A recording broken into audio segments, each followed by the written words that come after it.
Not until she heard his smooth, low baritone that she quickly remembered who the fuck her husband was. A street legend.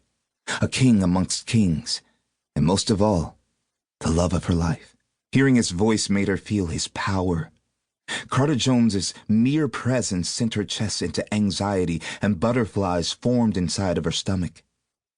That man did something to her that another could never. He was her soulmate, and was love in its purest form.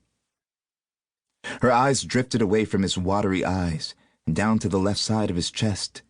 She began to feel over his left side, searching for his heartbeat. "Everything isn't what it seems, mi amor," Carter said as he gently placed his hands over hers. He leaned forward and gently kissed her forehead as he always did.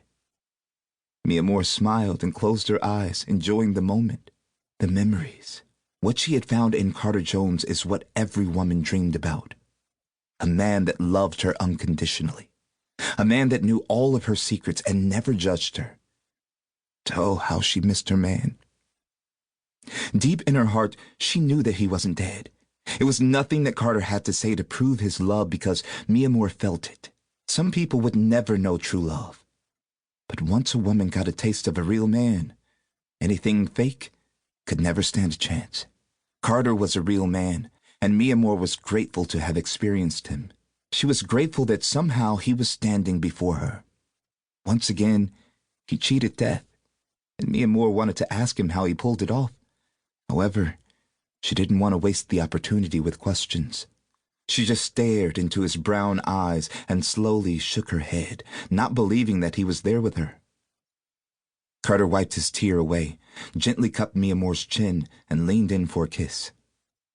Mi amor closed her eyes and puckered her lips, waiting for the soft impact. The feeling of Carter's lips touching her skin sent chills down her back. It had been so long since she felt any type of intimacy, and the sensation that she felt traveled through her body and seemed to stop in between her legs. She felt a pulse below. Before she knew it, Carter had slowly guided her onto the bunk and laid her down. "Ia, I missed you so much. I'm so sorry that I had to disappear," Carter whispered just before he smoothly grazed her earlobe with his lips. He then positioned himself over her, staring down at his love. He smiled, and it instantly warmed Mia's heart. She cradled the back of his head and guided him to her neck. As he French-kissed her neck, he began to unbutton her prison-issued shirt. Carter left a trail of kisses, her collarbone, then her chest, and finally, down to her now erect nipples. Mi amor let out a slight moan, but quickly covered her mouth. Like old times, she raised her ass off the bed, and Carter slid her pants and panties down. They were in perfect unison.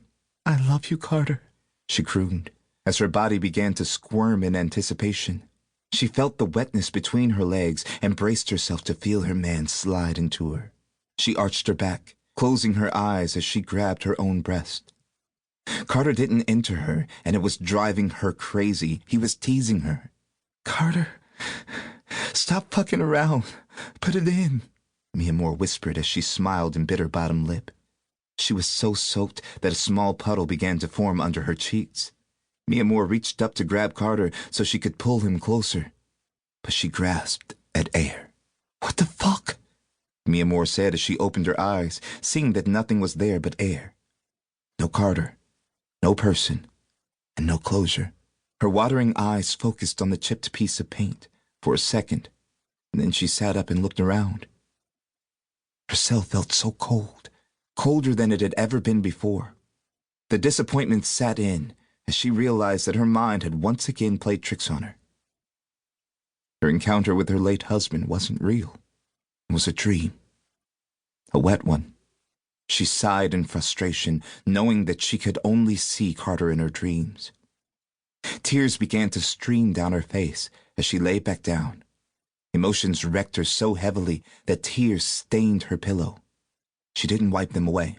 She wanted to let them flow freely. Those tears were earned. She silently cried herself to sleep, praying to God that she could get another encounter with her husband on the Sandman's watch. Chapter 1. Niggas want to beg after the fact. Mo.